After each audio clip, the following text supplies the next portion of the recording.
Bonjour et bienvenue sur la chaîne YouTube de la paroisse Saint-Ginier. Je suis le Père Julien Fleury, je relis mon homélie de ce matin sous la forme d'une méditation. Et nous lisons le passage de Saint Luc, chapitre 19, les versets 1 à 10. Si vous êtes un tant soit peu familiarisé avec les évangiles, alors vous connaissez cette scène, cette rencontre extraordinaire entre Jésus et Zachée. Une scène que l'évangéliste Saint Luc est le seul à rapporter. Jésus monte une dernière fois à Jérusalem par la route des pèlerinages, une route qui part de Jéricho. En traversant la ville, il va rencontrer Zachée, un chef de collecteur d'impôts. Or, il y avait un homme du nom de Zachée, dit Luc. Il était le chef des collecteurs d'impôts et c'était quelqu'un de riche. Zachée a entendu parler de Jésus. Il sait qu'il doit passer par l'avenue principale. Alors, pour éviter de se faire molester, au milieu d'une foule qui lui est ouvertement hostile, et parce qu'en plus il est de petite taille, Zachée anticipe et monte dans un arbre, un sycomore. Le sycomore, c'est un figuier sauvage, il a une symbolique très riche. Rappelez-vous, on le rencontre au début de l'évangile de Jean, avec la rencontre avec les premiers disciples et Nathanaël. Nathanaël est surpris parce que Jésus semble le connaître. Et il dit à Jésus, « D'où me connais-tu » Jésus lui répond, « Je t'ai vu sous le sycomore ». Autrement dit, « Je t'ai vu méditer la loi ». Parce que le figuier, et surtout le figuier sauvage, le sycomore, qui n'est pas entretenu, offre un très bel ombrage naturel pour tous ceux qui sont dessous. C'est donc le lieu idéal pour réfléchir, se rassembler, parler, méditer. C'est ça le côté positif de la loi. Le sycomore est associé dans la Bible à la loi, à la méditation des Écritures. Mais il y a aussi un côté négatif. Dans la littérature, on appelle le sycomore le figuier fou, l'arbre des fous, parce qu'il est constitué d'un réseau très dense de branches basses, inextricables, qui partent à l'horizontale et dans tous les sens. Être dans ces branches, c'est comme être enfermé dans une prison végétale. Pour Zachée, qui est petit, c'est l'arbre idéal, parce qu'il offre des branches basses qui vont l'aider à se percher. Il a une position tout en hauteur, il est à l'abri de la foule et il est sûr de pouvoir regarder Jésus sans se faire remarquer. Et là, il n'en revient pas. Il n'en croit pas ses yeux ni ses oreilles. Jésus s'arrête, lève les yeux, regarde Zachée, qui se croyait bien caché, et il lui dit « Zachée, descends vite, aujourd'hui, il faut que j'aille demeurer dans ta maison. » Lui, Zachée, un pécheur notoire de par sa profession, il va accueillir chez lui un personnage comme Jésus.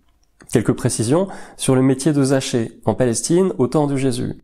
Et c'est important de le rappeler, le chef des collecteurs d'impôts a le droit, en tant que chef, de taxer tout et n'importe quoi. N'importe quelle activité humaine, n'importe quelle marchandise, il a reçu de Rome ce privilège et, en général, il ne s'en prive pas. Double péché, donc, vol et trahison à l'égard de son propre peuple. Zachée ne peut pas imaginer un seul instant qu'il va recevoir chez lui un rabbin juif, encore moins un rabbin aussi connu que Jésus. Les seules fréquentations qui lui sont permises à Zachée, ce sont les pécheurs comme lui, des Romains, des prostituées, des parias, des voleurs de grands chemins, des étrangers. Et voilà que Jésus va lui dire « Aujourd'hui, il faut que j'aille demeurer dans ta maison. » Autrement dit, il faut que j'aille passer la soirée chez toi et même la nuit. « Il faut », dit Jésus. Zachée représente un mal, jusque-là inégalé, un démon qui ne s'était jamais manifesté, à présent avec autant de clarté, un adversaire nouveau auquel il doit se mesurer, et cet adversaire, en un seul mot, c'est la folie. Avec ce passage de l'Évangile, le célèbre Zachée, on a comme une définition de la folie à partir de ce symbole du sycomore, le figuier fou. La folie, c'est l'enfermement, l'addiction sous toutes ses formes. Nathanaël, sous le sycomore, c'est le croyant à l'écoute des Écritures qui médite la loi, mais Zachée dans le sycomore, à l'intérieur des branches, c'est l'homme prisonnier, enfermé, esclave de ses addictions, l'argent, les mauvaises fréquentations, les honneurs, les possessions matérielles. Notez qu'aujourd'hui, être addict, ça fait un peu moderne. Je suis addict aux réseaux sociaux. Et d'ailleurs, on le dit volontiers. Je suis addict aux jeux vidéo, à Internet, au magazine People. Ça fait cool, ça fait jeune. En fait, il n'y a rien de bon à être addict. Et puis il y a un autre sens derrière ce passage de l'Évangile que l'évangéliste donne à la folie. La folie, c'est cultiver l'incohérence, être dans le déni vis-à-vis de la réalité. Zachée, c'est celui qui est esclave de ses passions, argent, mauvaise fréquentation, luxe, etc. Mais pas seulement. Il y a quelque chose de religieux chez Zachée.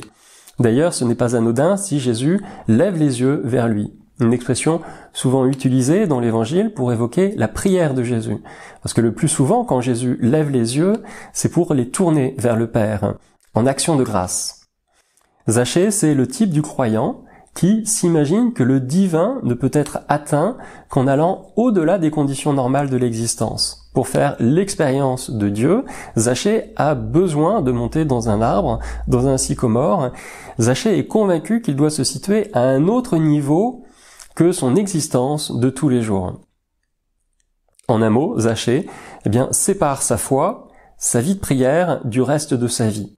Il a besoin de se mettre sur un autre niveau que la vie quotidienne pour faire l'expérience de Dieu. Il s'imagine qu'il doit monter dans cet arbre pour rencontrer Dieu. Zachée, c'est le type même du croyant qui s'imagine que le divin ne peut être atteint qu'en allant au-delà. Au-delà de son corps, au-delà des limites de sa propre psychologie, au-delà de la loi naturelle que nous portons inscrite dans notre ADN, au-delà de toute institution. On peut comprendre qu'un tel personnage, qu'un gars comme Zachée, ait fini par faire des séparations entre son métier, sa vie morale, sa vie spirituelle, parce qu'il a un métier absolument immoral, indigne d'un croyant. Quand dans sa vie il y a quelque chose de foncièrement mauvais, et dont on est parfaitement conscient, où on perd la foi en se sentant indigne de Dieu, en désespérant de soi-même, ou de l'humanité, ou de Dieu, ou alors on garde la foi, mais on fait comme Zachée, on met des compartiments étanches entre sa vie spirituelle et sa vie quotidienne, quitte à devenir schizophrène, quitte à avoir deux visages. C'est aussi ça, la folie. C'est se résoudre à cette incohérence dans notre vie, à ce divorce entre la foi et la morale. Mais Jésus dit, aujourd'hui, descends vite, Zachée, il est temps de réconcilier tous ces domaines de ta vie. Ta vie de croyant doit rejoindre ta vie de tous les jours. Redescends, retrouve de la cohérence entre ce que tu fais et ce que tu crois. Tu ne peux pas rencontrer Dieu autrement. Voilà donc ce très riche symbole du figuier fou, le sycomore. La folie, c'est à la fois l'attachement désordonné aux biens de ce monde et aussi un déni de réalité. C'est aussi ce que Jésus reproche finalement aux pharisiens. Ils sont attachés aux honneurs, amis de l'argent et en même temps hypocrites. Leurs lèvres disent, mais ils ne font pas. Ils séparent, comme Zachée, la foi des mœurs. Au-delà de ce personnage de Zachée, Jésus s'adresse à l'homme contemporain, plus que jamais englué dans la société de consommation et tenté pour continuer à croire de séparer ces deux plans de sa vie que sont sa vie spirituelle et sa vie morale. Et Jésus nous dit aujourd'hui, descends vite, il faut que je demeure chez toi. Jésus est venu sauver ce qui était perdu.